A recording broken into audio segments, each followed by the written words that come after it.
में गुड़िया डांस करेगी स्वागत का।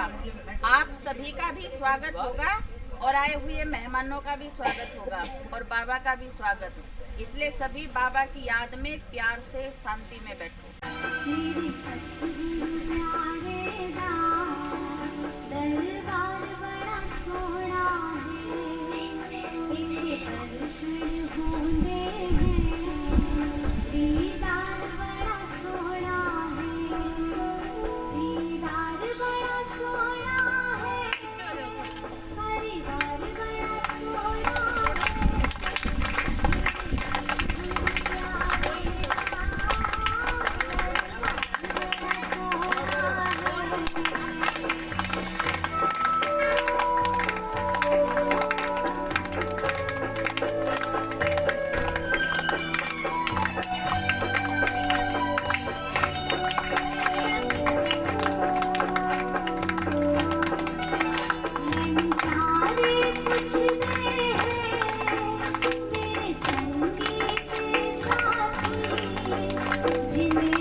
सबसे पहले तो प्यारे परम पिता परमात्मा निराकार शिव बाबा और उनके माध्यम ब्रह्मा बाबा का जोरदार तालियों से स्वागत करें।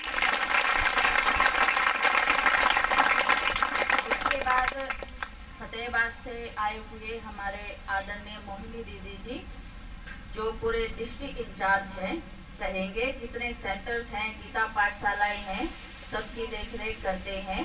तो दीदी का जोरदार तालियों से स्वागत है। और रतिया से आए हुए भाई साहब मदन भाई जी, जितना रतिया का एरिया है उसको संभालते हैं। बहन और भाई दोनों का पार्ट प्ले करते हैं, रोल प्ले करते हैं। तो भाई साहब का भी जोरदार तालियों से स्वागत करेंगे। अभी हमारे जो है समाज सेवी भी हैं और ब्रह्मा कुमार शरद भाई जी का स्वागत करेंगे तालियां बजा करके।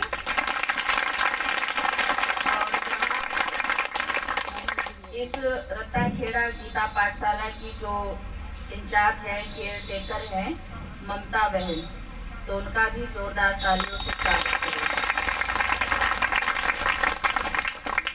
अभी सतगुरु का जो ये मकान बना है, जिसमें बाबा बोलता है होली दिवाली अब दिल खोल के मनानी। घरों में तो कहाँ किसी के जाकर के दिए जलाएं, लेकिन इसमें आत्मा रूपी ज्योति भी रोज जगे, किसी ना किसी एक आत्मा की। और त्योहार तो इतने अच्छे से मनेंगे ही। तो इस बाबा के नए घर की आप सभी को बहुत बहुत मुबारक हो, मुबारक हो, मुबारक हो। बाबा जो माताओं की महिमा गाता है, तो वो इसीलिए इतनी महिमा करता है कि माताएं मेरी दुनिया में नरक से स्वर्ग बनाती हैं, तो क्या से क्या नहीं कर सकती। बिश्नोई समाज में इतना लोग मानते नहीं हैं, लेकिन हिम्मत की दाद देनी पड़ेगी। भगवान भी रोज देता है, वंदे मातरम गाता है ना, तो अपने लिए जोरदार तालियां और वंदे मातरम लगाओ।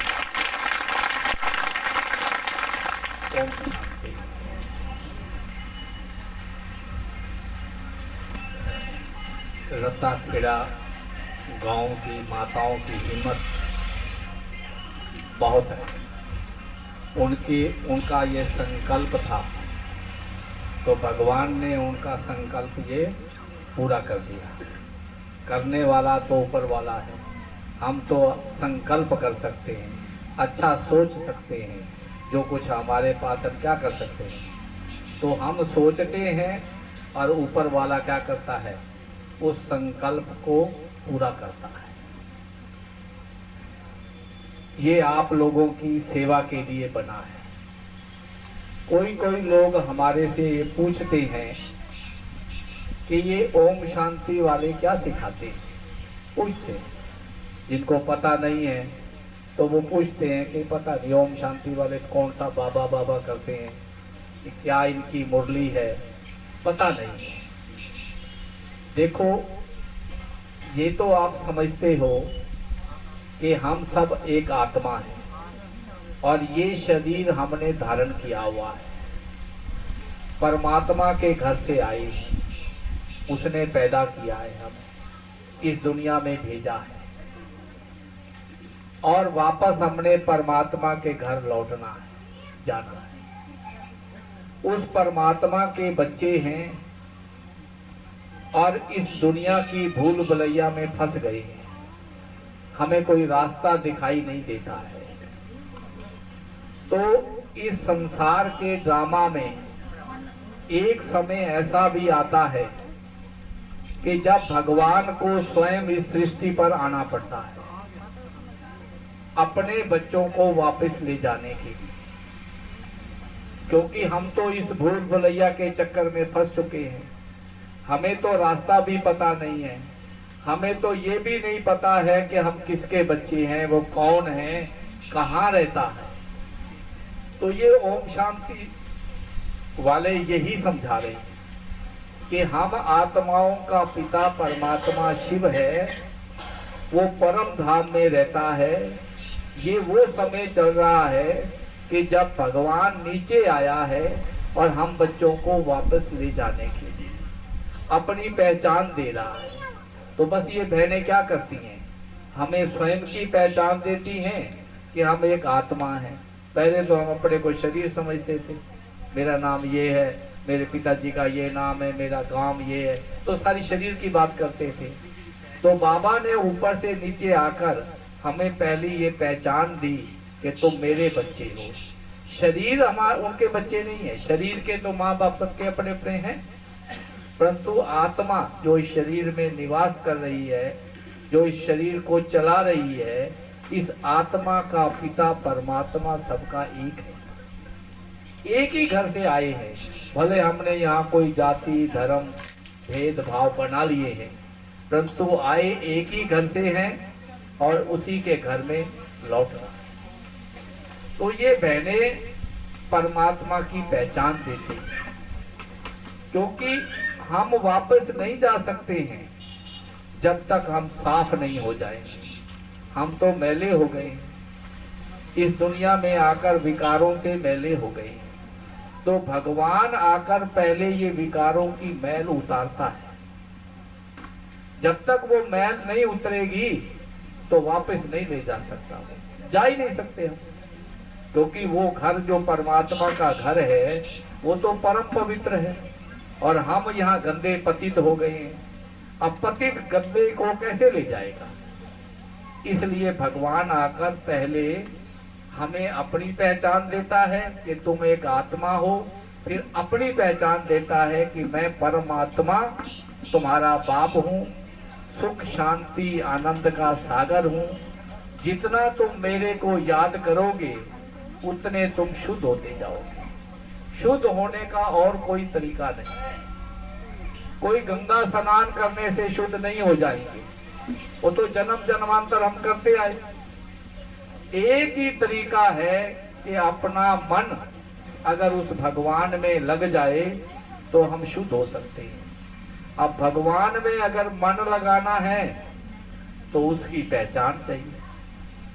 आप सोचो, सारा दिन आपका मन क्या सोचता है, किसके बारे में सोचता है? जिनको आप जानते हो, जिनके साथ आपका कोई रिश्ता है, उसकी तरफ आपका मन जाता है। अब भगवान की तरफ मन क्यों नहीं जाता है? क्योंकि हम भगवान को जानते ही नहीं। तो जब हमें भगवान की पहचान मिल गई, शिव बाबा की पहचान हो गई, मैं बाबा क्यों कह रहा हूँ? क्योंकि आत्माओं का पिता है, तो पिता को तो बाबा कहते हैं ना, वो आत्मा का पिता शिव बाबा। तो उस शिव बाबा की मुझे पहचान मिल गई तो मेरा मन उसके साथ लगने लगेगा। देखो, उसकी याद आने लगेगी। अच्छा, याद भी क्या आती है? आप किसी के घर जाओ, उनसे कोई बातें करो, तो जब आप घर वापस आओगे तो आपको वो बातें याद आएंगी। वो बातें याद आएंगी। जब बातें याद आएंगी तो जिसका उसको वो व्यक्ति भी तो आपको क्या करेगा? याद आएगा। आप मान लो मायके की बात हो रही थी, अगर आप मायके गए, अपनी मम्मी के साथ जो बातें की, अपने सुख दुख की जो लेन देन की, घर वापस आ गए ससुराल में, तो आपको क्या होगा? वो बातें याद आती। जब बातें याद आती है तो मम्मी भी याद आएगी, जो मम्मी से बातें की है। तो अब हमारे को भगवान की याद आए कैसे? ये मुरली क्या है? मुरली में बाबा अपने बच्चों से बातें करता है। मुरली क्या चीज है? कि भगवान अपने बच्चे आत्माओं से बातें करता है। अगर वो रोज मुरली सुनते हैं तो मुरली में जो बाबा बातें कर रहा है, अगर वो बातें याद आएंगी तो बाबा भी तो क्या होगा? याद आएगा ना। सिंपल सा है। तो इसलिए रोज यहाँ मुरली सुनाते। मुरली क्या चीज है? पढ़े कोई भी, लेकिन ये परमात्मा ने ब्रह्मा के तन में आकर जो बातें बच्चों से की, जो बच्चों को समझाया, जो बच्चों को श्रीमत दी, जो चलने का तरीका बताया, वो बातें बाबा करता है। जब वो बातें हमारे को समझ में आ जाती हैं तो वो बाबा भी याद आने लगता है। अगर बाबा याद आएगा तो मेरे जीवन में सुख शांति प्रेम वो आने लग जाएगा। क्यों? क्योंकि वो सुख शांति प्रेम का सागर है। जब मेरा मन उसके साथ लगेगा तो संग का रंग तो लगेगा ना। जब मेरे मन का संग उसके साथ है तो वो रंग मेरे अंदर आना शुरू हो जाएगा। मेरे जीवन में खुशी आने लगेगी, मेरे जीवन में एक आनंद आने लगेगा। बस ये उसी के लिए ये कमरा बनाया है। आप बहुत भाग्यवान हो। और मैं ममता बहन को कहा है कि रोज सुबह आकर या मुरली सुनानी है। रोज आप लोग सुबह टाइम निकालो और आकर यहाँ मुरली सुनो। मुरली सुनते सुनते आपको सारी बात समझ में आ जाएगी कि मेरा मन उस ईश्वर से कैसे लगे। जब बाबा से मन लग जाएगा ना, आपका जीवन खुशहाल हो जाएगा, आत्मा प्योर होने लगेगी। देखो, जब आत्मा प्योर हो जाती है ना तो उसके अंदर खुशी आती है। जब आत्मा मैली है तो चाहे कितने सुख साधन हो वो अच्छे नहीं लगते। खुशी का आधार क्या है? पवित्रता, कि आत्मा शुद्ध है, प्योर है। देखो, हमेशा कौन सी चीज अच्छी लगती है? आप बाजार में कोई भी चीज लेने जाओ, कोई सामान खाने पीने का लेने जाओ, तो आप दुकानदार को क्या कहते हो? कोई शुद्ध देना, कोई मिलावट वाली चीज ना देना। हमारे को क्या चीज पसंद है? शुद्ध। हर चीज हम दुनिया में, चाहे दूध लेते हैं, मिल्क, सिल्क, जो भी हम खरीदते हैं बाजार में, हम शुद्ध पसंद करते हैं। घी लेने जाएंगे, शुद्ध घी चाहिए, हमें मिलावट वाला नहीं चाहिए। तो ऐसे परमात्मा को भी शुद्ध आत्माएं पसंद है, शुद्ध आत्माएं पसंद है। उसको कौन सा अच्छे लगते हैं? जो प्योर है।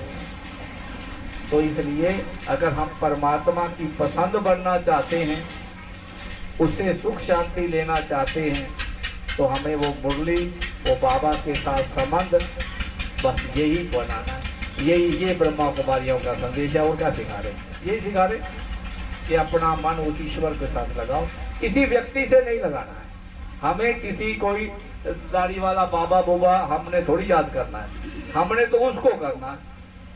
वो जो निराकार ज्योति स्वरूप परमात्मा है, सबका पिता है। हम हिंदू हैं, मुसलमान हैं, सिख हैं, ईसाई हैं, कोई भी धर्म के हैं, वो सबका पिता एक है। लोग क्या कहते हैं? भगवान एक है। भगवान कोई 100 थोड़ी है, सबका एक ही है। बस समझने की जरूरत है। जब हमारे को ये बात समझ में आ जाएगी ना कि परमात्मा वो, और फिर उसके साथ मन लगाने का साधन ये मुरली। जब तक मुरली नहीं सुनेंगे, देखो, मन नहीं लगेगा। कोई में सत्संग हफ्ते में होता है, कई 15 दिन में होता है, कई महीने में सत्संग होता है। ब्रह्मा कुमारी आश्रम में रोज होता है, सुबह शाम होता है। क्योंकि जैसे शरीर में आपको भोजन रोज चाहिए ना, कि हफ्ते में एक बार खाते हो, रोज खाते हो ना, तो आत्मा को भी भोजन क्या चाहिए? रोज चाहिए। नहीं तो वो ताकतवर कैसे बनेगी? वो तो कमजोर हो जाएगी। क्योंकि चारों तरफ से माया है। वो माया, ये विकार हमें घेर लेते हैं। अगर इनसे बचना है तो हमें तंदुरुस्त तो होना पड़ेगा। तो तंदुरुस्त होने का तरीका क्या है? कि रोज सवेरे शाम उस परमात्मा के साथ मन लगाएं, उसकी मुरली सुने, पढ़ें, तो हमारा मन शुद्ध होने लग जाएगा। बस यही संदेश है, और इसलिए ये बनाया है। मैं तो कहता हूँ, जो माताएं पहले क्लास करती है ना, आप उनका धन्यवाद करो और परमात्मा का करो। उनको बुद्धि में आया कि हमारे गांव का कल्याण हो। क्योंकि जब किसी के घर में बैठ के ये मुरली सुनते हैं ना, वो मज़ा नहीं आता है।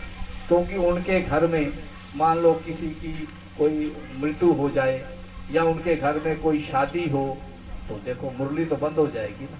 तो उनके घर में, अपने घर में ही क्या है, कोई ना कोई दिक्कत आ गई तो मुरली बंद हो जाएगी, तो उनका भोजन तो बंद ही हो जाएगा। इसलिए एक अलग स्थान होता है ना, ये स्थान क्या होगा? सबको अपना लगेगा। क्यों? ये साझा स्थान है, ये भगवान का स्थान है, सारे भगवान के बच्चे हैं। तो भगवान की चीज तो अपनी चीज, बाप की चीज तो अपनी होती है ना। तो हमारे को सबको लगेगा ये अपना है। आपको बहुत आनंद आने लगेगा जब इस कमरे में रोज परमात्मा की याद, उसकी मुरली चलेगी। इस कमरे के वाइब्रेशन, इस कमरे का वातावरण इतना शुद्ध हो जाएगा, आप अंदर जाओगे ना, आप बैठोगे तो आपको बहुत शांति लगेगी। और कुछ भी ना करो, आप 10 मिनट आके बैठ गए ना, आपको लगेगा मैं बिल्कुल शांत हो गया। मेरे मन की जो हलचल है ना, जो मेरे मन में परेशानी हो रही थी, वो खत्म हो गई। बस ये सेवा, मैं तो कहता हूँ ये सेवा आप लो, आपको बहुत अच्छा, कुछ करके देखो, आप दवाई खा के देखो, आपको लगेगा कि हाँ हमारे को फायदा हो रहा है, हमारे गांव में अच्छी चीज बन गई है। और हम सब आके, माताएं या मुरली भाई हो, माता हो, कोई भी हो, आके इधर मुरली सुनेंगे तो अच्छे होता जाएगा सब कुछ। अच्छा, ओम शांति।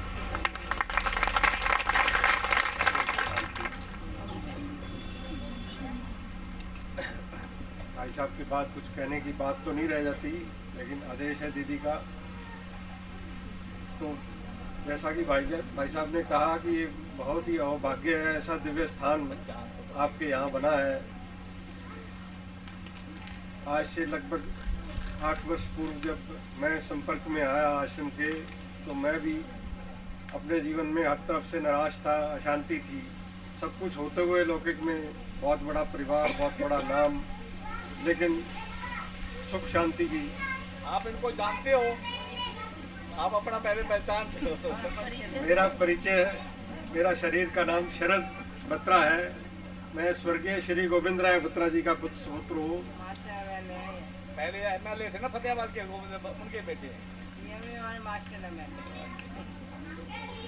तो और 1996 में मैंने खुद भी फतेहाबाद से चुनाव लड़ा है, और लगभग 2014-15 में मैं शारीरिक रूप से काफ़ी बीमार हो गया था और चलने फिरने में भी असमर्थ था। एक बहुत बड़ा ऑपरेशन हुआ, लेकिन बड़े दीदी ने मेरे को अपने पास बुला के जब कहा भी आप ये ज्ञान लो और ये खुराक खाओ रोज़, बिल्कुल ठीक हो जाओगे, तो उनका संकल्प था और आज मैं आपके सामने बोल रहा हूँ, बात कर रहा हूँ। ये चीज़ आपने खुद जो मेरे को वहाँ पे जानते हैं या मेरे बारे में पता करोगे तो आपको स्वयं महसूस होगा। और भाई जी ने यही बात ही कही है, भाई अपनी आत्मा को शुद्ध करना है तो शरीर तो अपने आप ही हो जाएगा। हम भोजन भी करते हैं तो शरीर की स्वस्थता के लिए, तो ये भोजन वाली बात है। और सौभाग्य है हमारा कि अब पालना मोहिनी दीदी जी और मदन भाई जी की साथ साथ मिल रही है हमें, और हर तरफ से सुख शांति बरस रही है। तो आप सबने बहुत ही दिव्य स्थान बताया है। आप सबको बहुत बहुत शुभकामनाएं। धन्यवाद। कितनी बातें सुनी है ना, आज तो आत्मा की खुराक मिल रही है।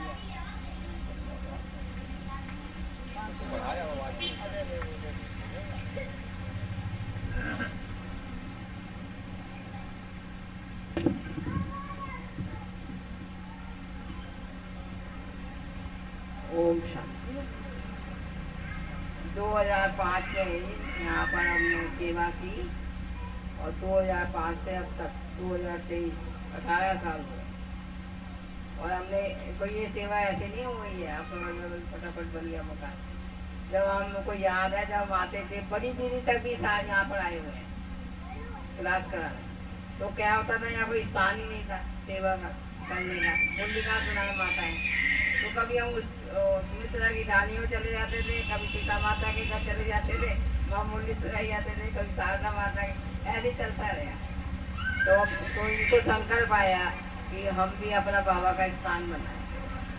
तो देखो संकल्प में तो बहुत शक्ति होती है ना, तो देखो बाबा का घर बन गया। तो ऐसे आप भी अगर आप संकल्प करो कि हमने रोज अपनी आत्मा को खुराक देंगे, क्योंकि आज शरीर की खुराक तो हम सब खा रहे हैं, 3 बार खाते हैं दिन में, नाश्ता भी करेंगे, दोपहर का भोजन भी करेंगे, रात का खाना भी करेंगे। गाड़ी को तो हम खूब अच्छी तरह हेल्दी वेल्दी बना रहे हैं, पर आत्मा जो है उसका हम ध्यान नहीं दे रहे, क्योंकि जब तक हमारी आत्मा पावरफुल नहीं बनेगी तो ये गाड़ी कैसे चलेगी। इस गाड़ी का जो आधार है वो आत्मा है।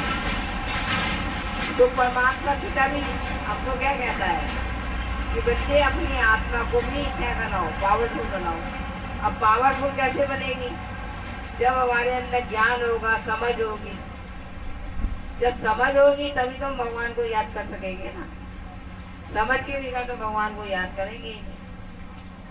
जैसे आप देखो, आपने किसी को याद करना होता है या किसी से मिलना होता है या किसी से बातें करनी होती हैं, तो पहले संबंध बनाना पड़ता है, उसका परिचय जानना पड़ता है, उसका एड्रेस लेना पड़ता है, तो आप उससे संबंध बना सकते हैं। आज तो संबंध बनाना बहुत सहज है, मोबाइल नंबर लो और संबंध बन गया। और संबंध के साथ संबंध बनाएंगे तभी तो उसके साथ उससे बातें करेंगे ना। तो इसी प्रकार से अपनी आत्मा को पावरफुल बनाने के लिए हमको परमात्मा से संबंध जोड़ना बहुत जरूरी है। और संबंध के लिए पहले ज्ञान चाहिए। ज्ञान नहीं है तो हमारा जीवन क्या है, अंधकार में है ना। भला आज हम सब जी रहे हैं, पर हमारा जीवन कैसा है? किसी से पूछो कैसा जीवन कैसा चल रहा है, तो कहेंगे चल जी तो रहे, पर आनंद नहीं है जीवन में, वो मजा नहीं है, वो शांति नहीं है, वो संतुष्टता नहीं है। क्यों? क्योंकि हमारी आत्मा ही संतुष्ट नहीं है। हम खुद ही आज्ञाकारी नहीं बने भगवान के प्रति, तो हम संतुष्ट कैसे रह सकते हैं? आज बाबा ने यही तो बात सुनाई है ना। बाबा ने कहा सबसे पहला जो गुण है वो आज्ञाकारी बनना है। और आज्ञाकारी अगर आप नहीं है तो आप अपने आप को संतुष्ट कैसे कर सकते हैं? तो कौन सी आज्ञा है? किस बात में आज्ञाकारी बनना है? अपने जीवन के प्रति आज्ञाकारी बनना है और भगवान के प्रति आज्ञाकारी बनना है। भगवान जो कहता है, जैसे कहता है, उस अनुसार हम चलेंगे तो हमारा जीवन संतुष्ट बन जाए। भला हम संसार में कितने भी वैभव खरीद लें, कितने भी साधन ले लें, कितनी बड़ी बड़ी गाड़ियाँ ले लें, सब कुछ सामान मंगा लें, और सामान से कुछ खुशी होती है घर में? क्योंकि जितना सामान बनाते जाओ उतना ही और दिमाग खराब होता जाता। आज लोगों का दिमाग क्यों खराब है? पहले जमाने में लोग इतना सामान इकट्ठा कोई करते थे, कोई कूलर नहीं रखते थे, कोई फ्रिज नहीं रखते थे, कुछ भी नहीं रखते थे, कोई एसी नहीं चलाते थे, वो तो खुले आसमान में सोते थे, आकाश तत्व को लेते थे रात को। अब तो क्या कहते हैं, कौन से तत्व को लेते हैं? कौन से तत्व को लेते हैं? अंदर वाला तत्व लेते हैं, जहाँ पर ना ऑक्सीजन जावे ना कुछ जावे, सब कार्बन डाइऑक्साइड जाती है। तो इसीलिए फिर क्या होता है, इसलिए हमारी जीवन में इतनी बीमारियां आ गई हैं। जितना आप वैभव बढ़ाते जाएंगे, जितना आप ये साधन अपनाते जाएंगे, उतना आप दुखी होते जाएंगे, परेशान होते जाएंगे। पहले का जीवन देखो, आज से 50 साल पहले का जीवन देखो और आज का जीवन देखो। अपने बुजुर्गों से पूछो कि हम पहला आपका जीवन क्या था? दाल रोटी खाना, प्रभु के गुण गाना, सिंपल रहना और भगवान को याद करना, ऐसी चल पर। अच्छा, ये ऐसा कोई था चटक मटक रंग बिरंगा ये वो सब, ऐसा कोई था पहले सिंपल रहते थे, खुश रहते थे और संगठित परिवार रहते थे, अकेले नहीं रहते थे। आज तो कहते 2 जने बढ़ गए और इसकी रोटी कौन बनाएगा, अब मैं बोझ आ गया हमारे। पहले जो मेहमान किसी घर आता था, कहते अतिथिगण आ गए, अतिथि आ गए हमारे यहाँ, तो हमारा बहुत सौभाग्य है, कोई हमारे घर आया तो सही। तो उसको कितना उसका मेहमानबाजी करते थे। क्यों करते थे? क्योंकि पहले हमारे अंदर कुछ सभ्यता थी, फिर भी हमारी आत्मा थोड़ी उज्जवल थी। और आज धीरे धीरे धीरे क्या हो गया, हमको अपना खाना बनाना भी मुश्किल हो गया। क्या करें, रोटी तो खानी है, चलो बाजार से मंगवा खा लेते हैं। अब बाजार में तुमको ताजी रोटी बनवा के देगा क्या होटल वाला? या फ्रिज की रखी रोटी खिलाएगा, या फ्रिज की रखी सब्जी खिलाएगा, या 10 दिन वाली सब्जी खिलाएगा, या फ्रेश सब्जी खिलाएगा। घर में रहेंगे वो 1 दिन के बाद दूसरी वाली सब्जी नहीं खानी है, उससे बीमार हो जाएंगे। और जो सही सजाई सब्जी आएगी 10-10 दिन की, तड़का लग के बढ़िया बढ़िया प्याज लहसुन का, तो सब खाने लग जाएंगे। क्यों? इसका कारण क्या है? आज हम आलसी बन गए हैं, आलस हमारे जीवन में आ गया, आलसी। तो आज के जीवन में आलस है, वो खुश रह सकते हैं? और कुछ नहीं रह सकता, चाहे आप कुछ भी कर लो। इसीलिए जब ऐसा समय होता है तभी तो भगवान आता है हमको खुशी देने के लिए। भक्ति वालों को कहते हैं भगवान तू आएगा, हम तेरे बाड़ी जाएंगे, कुर्बान जाएंगे, यूँ करेंगे वो करेंगे। अब वो आ गया, वो बुला रहा है, पुकार रहा है, क्या बच्चे अब आओ, जो वायदा किया है। तो कहते हमारे पास टाइम नहीं है, नाचने कूदने के लिए हमारे पास बहुत टाइम है, पिक्चर देखने के लिए बहुत टाइम है, सीरियल देखने के लिए बहुत टाइम है, टीवी देखने के लिए बहुत टाइम है। भगवान का भजन करने के लिए क्या कहते हैं, टाइम नहीं है, बहुत बिजी हैं, बहुत व्यस्त हैं। भगवान के से ज्यादा तो व्यस्त नहीं होंगे आप, या भगवान से ज्यादा व्यस्त हैं आप? बताओ, अपने दिल पर हाथ रखते हो, किस बात में व्यस्त है? मैं ये पूछती हूँ। अगर हम अपनी दिनचर्या को ठीक करें तो हम व्यस्त हो ही नहीं सकते। जब हम सो के ही 8 बजे उठेंगे, 10 बजे सो के उठेंगे, जब सूरज देवता हमारे सिर पर चढ़ाएंगे, तो फिर सारे काम कैसे होंगे? कैसे होंगे बताओ?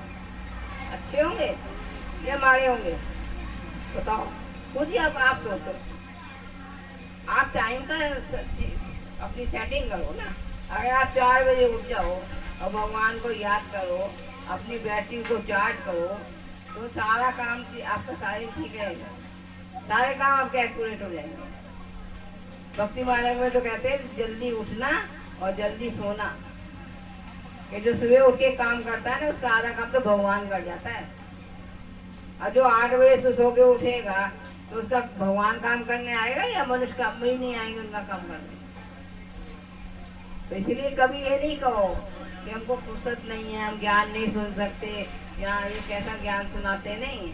ये ज्ञान तो इतना सुंदर है, इससे हमारा जीवन बनता है, हमारा परिवार आदर्श बनता है। ये गृहस्थियों के लिए सबसे बढ़िया ज्ञान है ये, क्योंकि परमात्मा आकर के गृहस्थ धर्म की स्थापना करता है, गृहस्थ को आदर्श बनाता है। पहले जमाने में कहते थे गृहस्थ आश्रम है, और अब क्या कहते हैं, आश्रम अलग है गृहस्थ अलग है। क्यों? सतयुग त्रेता में यही परिवार था, नर नारायण जैसा था, नारी लक्ष्मी जैसी थी, तो उसे गृहस्थ आश्रम कहा जाता है। क्यों? क्योंकि उनके जीवन में पवित्रता थी, दिव्यता थी, अलौकिकता थी, सारे गुण उनके अंदर विराजमान थे, तभी तो आप उनकी महिमा गा रहे हो। क्या गाते हो आप? सर्वगुण संपन्न, 16 कला संपूर्ण, संपूर्ण निर्विकारी, मर्यादा पोषण। और अपनी कहते हैं हम नीच हैं, पापी हैं, कपटी हैं, दास हैं, उदास हैं, जैसे हम भगवान तेरे हैं। तो भगवान कहता है चलो ठीक है, पर आओ तो सही, मैं तो वैसा ही स्वीकार करने के लिए तैयार हूँ। तो कभी हमारा ये भारत भूमि देव भूमि कहलाती थी, पूर्वजों की भूमि थी, और आज यही भारत भूमि क्या बन गई है? देखो तो सही, अपने पूर्वजों को तो देखो कि हमारे पूर्वज कितने सुंदर थे। राम सीता को देखो, लक्ष्मी नारायण को देखो, राधा कृष्ण को देखो, ये कौन है? कोई ये ऊपर से कोई उतर के आए हैं? इस सृष्टि पर इन्होंने राज्य किया है ना। अब ऐसा इनको किसने बनाया? ऐसा बनाने वाला तो इनसे ही ऊंचा होगा ना। ऐसा ऊंचा बनाने वाला परमात्मा शिव है, कल्याणकारी है, हम आत्माओं का पिता है। वो ऐसा बनाने की हमको शिक्षा दे रहा है कि तुमको अपने घर गृहस्थ में रहते हुए अपने जीवन को नर से नारायण और नारी से लक्ष्मी जैसा बना। रोज हम मंदिरों में क्या गाते हैं? नर ऐसी करनी करे नारायण बने, और नारी ऐसी करनी करे लक्ष्मी बने, कहते हैं ना। तो लक्ष्मी नारायण ने कौन से कर्म किए, कौन सा दिव्यता उन्होंने अपने जीवन में धारण की, कौन से लक्षण धारण किए, तो क्या बन गए? कर्मों से व्यक्ति श्रेष्ठ बनता है, कर्मों से व्यक्ति महान बनता है, कर्मों से चरितवान बनता है। और जितना हम श्रेष्ठ बनेंगे, चरितवान बनेंगे, दूसरों की सेवाएं करेंगे, तो दुआओं का भंडारा तो भरपूर करेंगे ना। आज हम क्या करते हैं? क्या करते हैं? दुआएं तो लेते नहीं हम किसी। कोई किसी ने कुछ कह दिया तो हम क्या करेंगे? उसके लिए गलत सोचा तो हम करेंगे। तो जितना आप गलत सोचेंगे तो उसके वाइब्रेशन से क्या होगा? वातावरण भी गलत बनेगा और आपका जीवन भी गलत बनेगा। तो इसलिए परमात्मा कहते हैं कि बच्चे स्वयं के जीवन को बनाओ और साथ साथ अनेक आत्माओं के जीवन को बनाओ, तो आपका जीवन सार्थ बन जाएगा, श्रेष्ठ जीवन बन जाएगा, महान जीवन बन जाएगा। फिर गाने की जरूरत नहीं पड़ेगी, नर ऐसी करनी करे नारायण बने और नारी ऐसी करनी लक्ष्मी बने। परमात्मा नर से नारायण और नारी से लक्ष्मी बनाने की ये पढ़ाई पढ़ा रहा है, जो आपके यहाँ पर रोज पढ़ाई जाती है। जीवन को कैसे महान बनाए, कैसे श्रेष्ठ बनाए, उसकी शिक्षा दी जाती है। अच्छा, ओम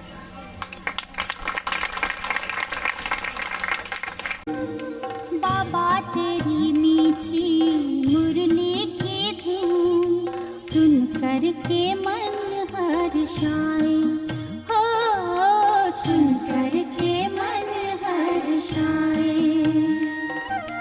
बाबा तेरी मीठी मुरली की धुन सुन कर के मन हर्षाए, हो सुन कर के मन हर्षाए। रास रचाए साथ तुम्हारे, रास रचाए साथ तुम्हारे,